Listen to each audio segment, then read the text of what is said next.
My son and his wife planned to move me into assisted living and take over my house. I said nothing, later invited them to dinner, handed them the new will, and said this is your last meal at this house. I'm 62 male sitting now thinking about how everything went down. It didn't start with some huge fight or anything dramatic. Just this slow build of disrespect that eventually made me realize my own son was trying to snatch what I spent my whole life building. My house wasn't fancy or anything, just a solid 4-bedroom with enough yard for grilling and for Duke, my lazy old dog, to chill. Bought it 30 years ago with my wife Linda, would be 59 now when we were still figuring life out. She fell for the kitchen. I was stoked about the garage being big enough for a proper workbench. We turned it into our spot raised. Jared there made memories. The plan was to die there eventually.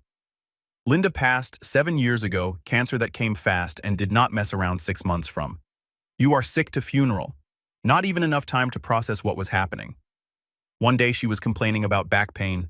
Next thing, we are sitting across from some doctor who could not look us in the eye, telling us it was already in her liver, lungs, and bones. Stage 4. Those last months were rough. She stayed tough though, tougher than me. Remember the night before she started chemo? We sat on the porch and she made me promise not to get weird after she was gone. Said she would haunt my behind if I turned her closet into some kind of shrine. That was Linda practical to the end. Even made me fix that leaky faucet in the bathroom while she was on hospice. Just because I am dying does not mean we should waste water, she said. I went back to work like 2 weeks after burying her because what the heck else was I going to do? Just sit there listening to the house echo, her side of the bed stayed, made her coffee mug stayed in the cabinet. Sometimes I would find a random hair tie or one of her earrings in some corner of the house, and it would knock me on my behind for an hour. Place felt like a museum some days, but I stayed. It was still home, you know. Plus, Linda would get sad if I sold the place we built together. So I kept going. Did the lawn on Saturdays, like always fixed stuff when it broke, ate dinner at the same table just on the other side now, so I did not have to look at her empty chair. My only son, 34 male Jared, grew up in this house, same backyard, where he learned to ride his bike, and same driveway, where he almost burned his eyebrows off trying fireworks for the first time. Married Megan, 32, female, 3 years back. She is super polished real estate agent with that perfect hair and voice that sounds like it belongs on a podcast. First time I met her, she called my house quaint, and not going to lie, that should have been a red flag. I have always been there for Jared. Always.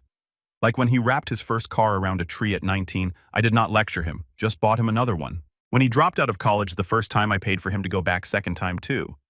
When his roommate bailed and he could not make rent for like 6 straight months, guess who was sending him cash? This guy. I remember when he met Megan at some work thing. He brought her home after they had been dating a few months. She walked in looking like she was there to stage the place, not meet her boyfriend's dad. Eyes scanning everything, that little smile on her face. I can still hear her. Oh, this place has such potential. At first I gave Megan props though. Jared was kind of a mess in his 20s, no direction, spent more time streaming on Twitch than working. Dude was 28 and still asking me for gas money. Megan got him to clean up, finish school, and get an actual grown-up job. Respect for that. Thought she was good for him. Did not realize she was playing 4-dimensional chess. After they got married, they would come over for Sunday dinners, always have. It was Linda's tradition, family around the table, no phones, real food. I kept it going after she died, gave me something to look forward to. For a while, everything felt normal. Then Megan started dropping these comments casual. At first, this neighborhood is fire for young families. You could get a bank for this place right now. Just random observations, I thought. Then the tone started shifting. It does not really make sense for one person to have a 4-bedroom house. Not the words that bothered me, the way she said it, like she was already measuring for new curtains. I ignored it, did not want to start drama. Jared would just say she was being practical, thinking ahead. He always deflected when conversations got awkward. But it got under my skin for real, especially when she started pointing out stuff that could be updated around the house: cabinets, flooring, windows. One Sunday, she actually asked if I would ever thought about taking out the wall between the kitchen and dining room.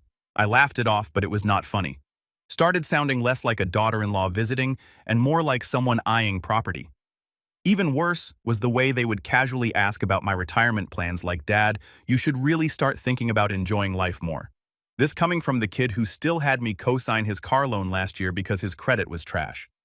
Same kid who borrowed $5,000 from me to cover his portion of their honeymoon when his credit card got maxed out. But sure, tell me more about my financial planning, champ. I brushed it off for months, kept telling myself I was being paranoid. Jared would not try to push me out of my own house. He would not treat me like I am already 1 foot in the grave at 62. Except he would, and he did. Now let me tell you, there were a million little signs I missed, like how Megan would always show up early for dinner and wander the house taking pictures of rooms on her phone claiming she loved the lighting or needed inspiration for their apartment, or that time she brought a measuring tape and I caught her sizing up my living room windows. Said she was just curious about the dimensions for curtains she wanted to gift me. Yeah, right. Then there was Jared constantly bringing up his buddy Sam's dad, who downsized and loves it every single Sunday. Sam's dad got a condo in Florida and plays golf every day.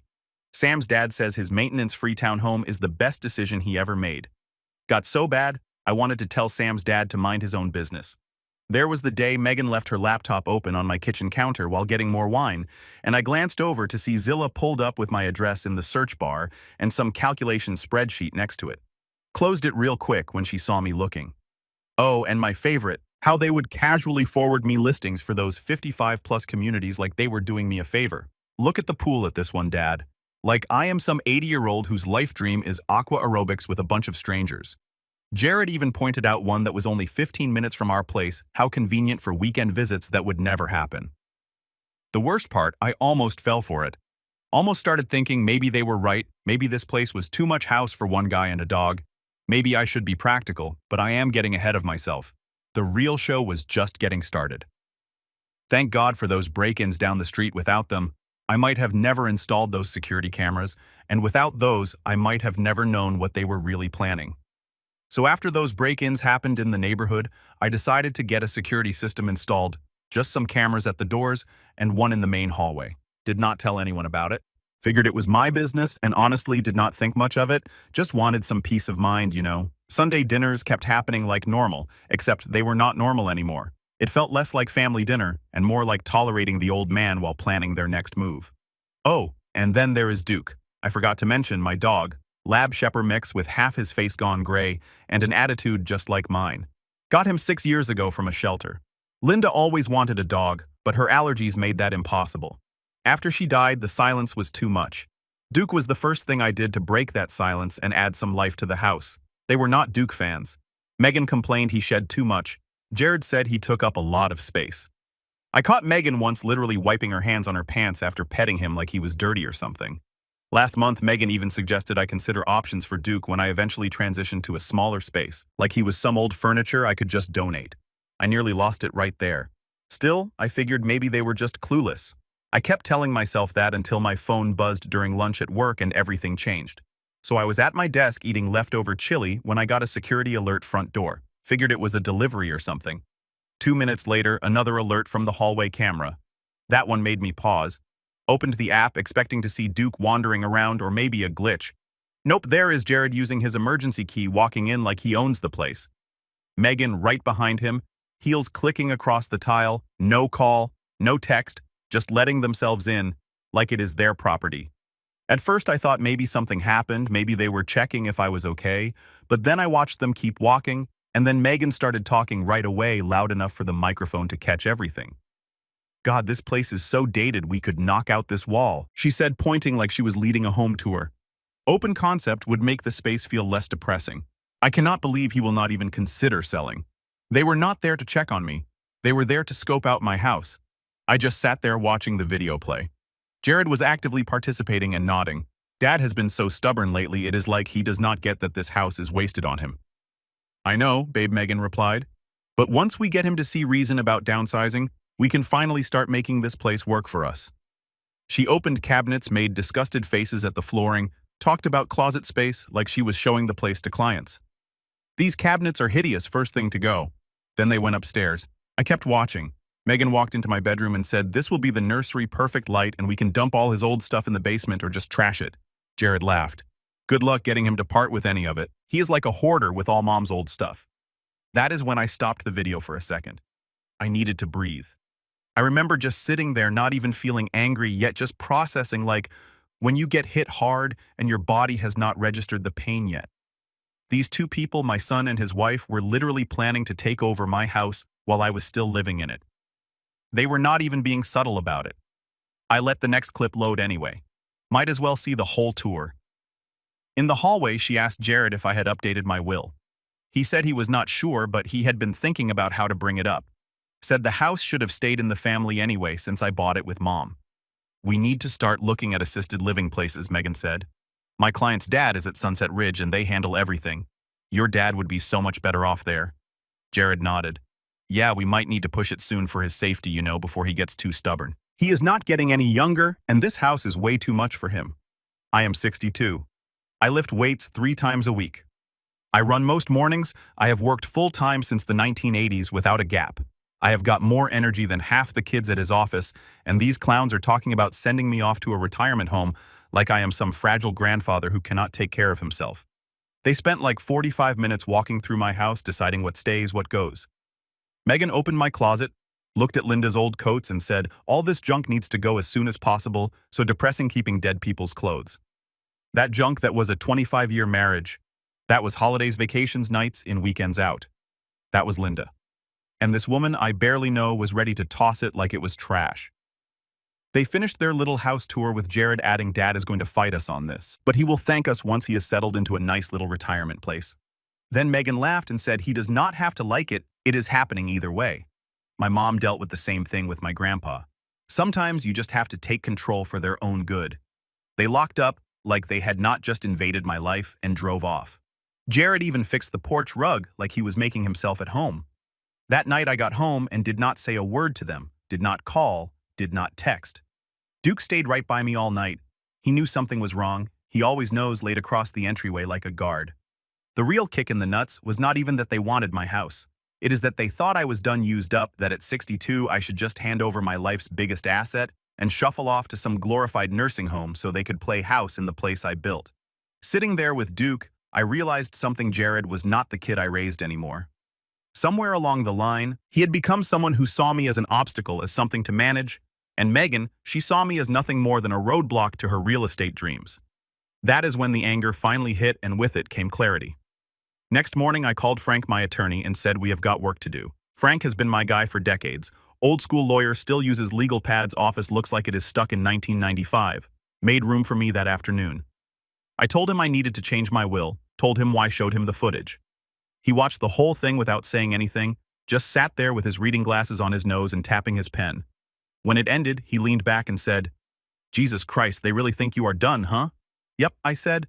They have already picked the nursery and trashed my wife's coats. Ungrateful little jerks, Frank muttered. He had known Jared since he was a kid. All right, what do you want to do? And that is when I decided to get creative. Real creative. I want them out of the picture. I said legally, financially, everything. He nodded, pulled out a legal pad, and got to work. I told him I wanted the house converted into a dog shelter. After I die, no loopholes, no chances for them to reverse it. Partner with Second Chance Rescue. I have been walking dogs there since I got Duke. They are good people, no nonsense. Smart move, Frank said. We spent 2 hours putting together the framework. House becomes Linda and Greg's second chance shelter. Maintenance gets funded through a trust. I set aside money for potential grandkids' education just in case Jared ever grows up and raises a decent human, but I made sure Jared and Megan could not touch a single dollar. One more thing, I told Frank, I want to be crystal clear that this decision has nothing to do with my mental state and everything to do with their behavior. Document all of this, the footage, everything. Frank smiled that smile that makes me glad he is on my side. Oh, we are going to document the hell out of this. By the time we are done, they will have better luck squeezing water from a rock than contesting this will. Over the next couple weeks, I played it cool, kept hosting dinners, smiled when Megan brought up downsizing options, nodded when Jared sent me links to retirement condos. I acted like I did not know anything.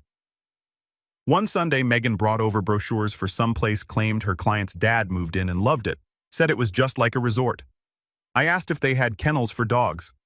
She stared, then mumbled something about, probably not. That is a shame. I said Duke is kind of my non-negotiable roommate. Well, she said there are always options for rehoming older pets. Sure, just like there are options for rehoming older parents, right? Wanted to ask her if they would put me down too if I got too inconvenient. Instead, I just smiled and changed the subject. Duke stayed glued to me that night. She tried to push him away from the couch, He just stared at her, did not move. I did not either. That week, Frank finalized the documents. I went in, signed everything, he locked it all down. Official legal cannot be reversed. You know they are going to lose their minds, right? Frank said. Counting on it, I replied. I also stopped by Second Chance and let them know what was coming. Sat down with the manager and explained the plan. She did not ask for money, did not try to sell me anything, just smiled and asked if I wanted Duke's photo on the plaque. I told her make it a big one. Once the paperwork was filed, I picked a Sunday and told Jared and Megan I had some news. Told them to come hungry, I was going all out. Megan replied with a smiley face. Jared asked if he should bring a bottle of wine.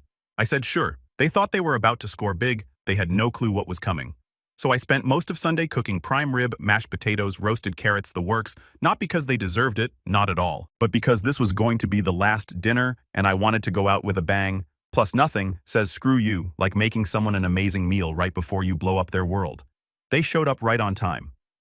Megan wore some expensive blazer like she was heading to close a deal. Jared looked nervous, which was interesting. Probably thought I was about to hand over the keys or ask them to take care of the place when I get old. I kept it casual, asked about their week. Megan talked about interest rates. Jared nodded like he understood any of it. Duke stayed under the table. Every time Megan walked by, his eyes followed her, did not growl, did not bark, just watched. He knew. Dogs have a sixth sense about fake people. Duke had Megan's number from day one. Dinner went smooth. Megan said nice things about the wine. Jared asked if the meat was grass-fed. When did he become such a snob? This is the same kid who used to shove gas station hot dogs in his face, like they were gourmet meals. Halfway through the meal, Megan made her move, said her friend's dad had just moved into one of those active senior communities and was loving it. They even have poker nights and golf carts, she said, like, I had been dreaming of shuffleboard my whole life. Yeah, because nothing says living the dream like being warehoused with a bunch of other old folks waiting to die hard pass. I smiled. Sounds nice, I said. I have actually been thinking about my future too. That shut them up. Both looked up at the same time. Megan put her fork down like she was about to sign a contract. Oh, really? She asked, trying to sound casual. Yeah, been doing a lot of planning. I said I have made some decisions about the house. Jared leaned forward. What kind of decisions? The big kind, future of the property kind. You could feel the tension. They thought this was it, their payday. Megan's eyes lit up like she just won the lottery. I got up, walked to the counter, grabbed the folder, and dropped it on the table. Updated my will, all final. Megan opened it like she could not wait. Jared just stared. When she hit the part about the house, her face completely changed, like watching someone go from winning the Super Bowl to stepping in something awful in the span of 3 seconds. It is going to be what she asked, like she misread it. A dog shelter, I said, partnered with Second Chance Rescue. Duke's future home. Linda's name will be on the sign. Jared did not say anything for a second. Megan's face turned red. You are turning this place into a pound, she yelled. Pretty much, I said, but it will be a no-kill shelter, well-run, super clean, good people. You cannot be serious, she said, standing up now. This is prime real estate, this is our inheritance. I am dead serious, I said calmly. And our inheritance, what makes you think you have earned an inheritance? That is when Jared chimed in. Dad, this is insane. You cannot just throw away everything Mom and you built. It is staying in the family, I replied. Just the part of the family that did not try to shove me in a retirement home. That is when I pulled out my phone, opened the security app, and hit play. Their voices filled the room. Megan's tour of the house, Jared agreeing, her calling Linda's things junk, the part about assisted living, every nasty comment, every plan. Watching their faces change as they heard themselves was almost worth the betrayal. When it ended, the room was dead silent, like someone had sucked all the air out. She exploded. You spied on us. That is illegal. You cannot just record people without their knowledge. It is my house, I said, and I can absolutely have security cameras on my own property. Jared was pale as a ghost. Dad, we were just talking, we did not mean it. Save it, I cut him off. You meant every word. You have been planning this for months. Megan tried a different approach. Greg, be reasonable. We are just trying to help you plan for your future. This house is way too big for one person. You are not getting any younger. And I am perfectly capable of taking care of myself and my home. This is ridiculous, she snapped. Jared, tell your father how ridiculous he is being. Jared looked trapped. Dad, we just want what is best for you. Megan is right. This house is too big for you, even if you are capable. Really, I said, putting me in a home is what is best. Calling your mother's things junk is what is best. Guess what I heard? Every word, every single word. We are going to have a family soon. We need the space. Do not. You want your grandchildren to grow up in this house to have the same memories Jared had, Megan said, bringing out the crocodile tears and the grandkid card. Clever too. Bad I was ready for it. Nice try, I said, but using hypothetical grandkids as leverage is pretty low even for you. That is when she lost it completely, started screaming about how selfish I was, how I was ruining their future, how they had been counting on this house. Jared tried to calm her down, but she was on a roll. You ungrateful old man, after everything we have done for you, coming to these stupid dinners every week, listening to your boring stories, pretending to care about your dumb dog, and there it was, the truth. Jared finally found his spine. Megan, shut up. Too late, way too late. He does not deserve this house. My parents said we should have taken legal action months ago. Oh, so her parents were in on it too. The whole group was planning my retirement. How thoughtful. You can keep the wine, I said, standing up. Dinner is over. Actually. Sunday dinners are done, and so are we. Megan knocked over her chair and stormed toward the door. You will regret this. My father knows people. We will contest the will. I laughed. Good luck with that. Jared stayed seated, looking devastated. The reality was finally sinking in. He had bet on the wrong side and lost everything. Dad, please do not do this. We can talk about it. You did this, I said. Not me now. Get out of my house and leave your key. He tried to argue more, but I just stared him down until he finally got up, placed his house key on the table, and followed his wife out. I locked the door behind them. Duke came out from under the table, looked up at me like finally. They thought they were getting a house. What they got was a reality check, and honestly, that night with the trash taken out and just me and Duke in a quiet house, it was the best sleep I had in months. The aftermath was nuclear, as you would expect. About an hour after they left, my phone blew up texts from Jared, missed calls, voicemails. I did not answer any of it, did not even listen to the messages, just muted my phone and poured myself a drink. Next morning, I checked my email. Megan had sent me a message with the subject line, "Let us talk calmly." 3 paragraphs of nonsense words like misunderstanding and family unity. No apology. Just spin classic Megan. I deleted it without responding. Later that day, I got a call from my sister-in-law, Sarah, Linda's younger sister. She sounded confused, almost accusatory, said she had heard I was donating the house to a dog rescue, and asked if I had thought about what that meant for Jared's future. I told her I had thought about it plenty. Then I sent her the video. She did not call back after that, she just replied with a text, Jesus Christ. Then came the real thing, Megan's mother. This woman I had met maybe 3 times called me, screaming, literally screaming, how dare I treat her daughter this way? How could I cut off my own son? How I was breaking Megan's heart and destroying their future. The nerve she had was unbelievable. I let her rant for about 30 seconds before I cut her off. Told her exactly what her precious daughter and my son were caught saying on camera. Told her they called my late wife's belongings junk that needed to be thrown out. She sputtered something about family, helping family, and how I was too old to need all that space anyway. The apple does not fall far from the tree. I hung up mid-sentence. Things got even pettier. I stopped by my realtor's office to get paperwork started on transferring title to the trust when the receptionist said my son had already called.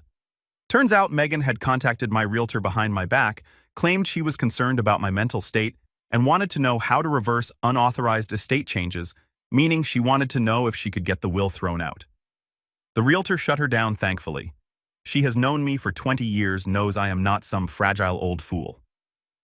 That week, Megan started posting passive-aggressive stuff on social media, no names, of course, just enough to stir drama. One post actually said, sometimes the most difficult people to help are the ones who need it most. Got like 50 sympathy comments from her echo chamber friends. Modern problems. I guess when your house stealing scheme fails, just go on social media and play victim. I started getting calls from people we both know. Friends who barely talk to me suddenly checking in. The tone always the same, sweet on the surface, nosy underneath. Are you okay? Are you thinking clearly? Maybe talk to Jared again. It was so obvious. Megan and Jared had been working the phones, spinning their version. I did not play their game. Instead, I went back to Frank, had him draft a cease and desist letter to send to Jared and Megan, officially informing them they were no longer welcome on my property, that any future attempts to access the house would be considered trespassing, and that all communication should go through Frank from now on. Meanwhile, I doubled down at Second Chance Rescue, started volunteering more, got the legal team working on the shelter conversion plans. No sense waiting around. I have worked too hard, lost too much, and lived too long to be treated like I am already dead in my own home. A couple of idiots are not going to take what I have built. Update, hey. Reddit, it has been a while, so I am back with an update. My son seemed to finally grow a spine after everything that happened. Buckle up and let us get into it. So it has been 3 months since my last post, and guess what? The cease and desist letters did not stop Jared. He showed up last weekend while I was in the front yard fixing the sprinklers. Duke barked the second he saw him, still the best security system I have got. Jared looked rough. Unshaven, dark circles under his eyes, clothes wrinkled like he had been sleeping in his car, which turns out was not far from the truth. "Hey Dad, I need to talk to you," he said, standing awkwardly like he was not sure if he would get charged for trespassing. "Frank's number has not changed," I replied, not looking up from the sprinkler head I was replacing. "I am divorcing Megan." That got my attention. I stood up, wiped my hands on my jeans. "And I messed up, really messed up. You were right about her, about everything, Dad. I am so sorry I crossed the line." Apparently Megan did not take the news of their lost inheritance too well, started blaming Jared for not handling me properly. When their plan to get my house fell apart, she moved on to plan B.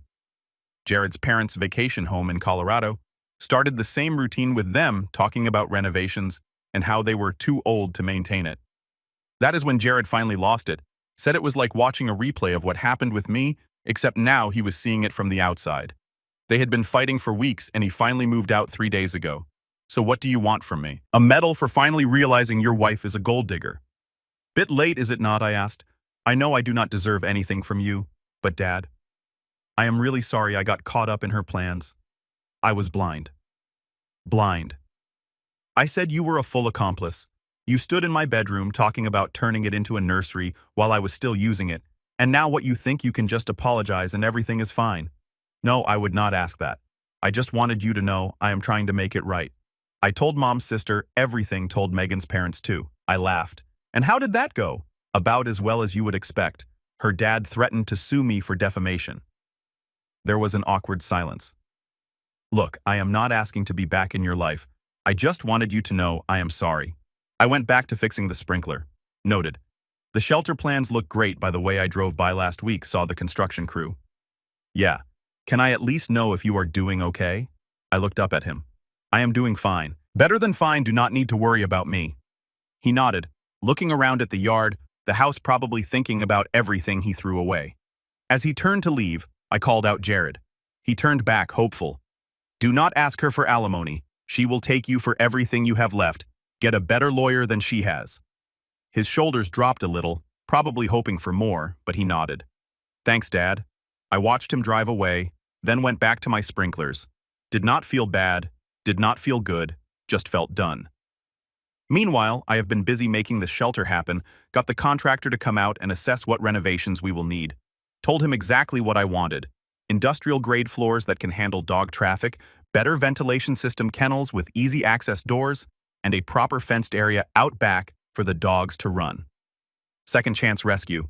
And I signed the formal partnership agreement last month. They are officially taking over once I am gone. But we are not waiting around.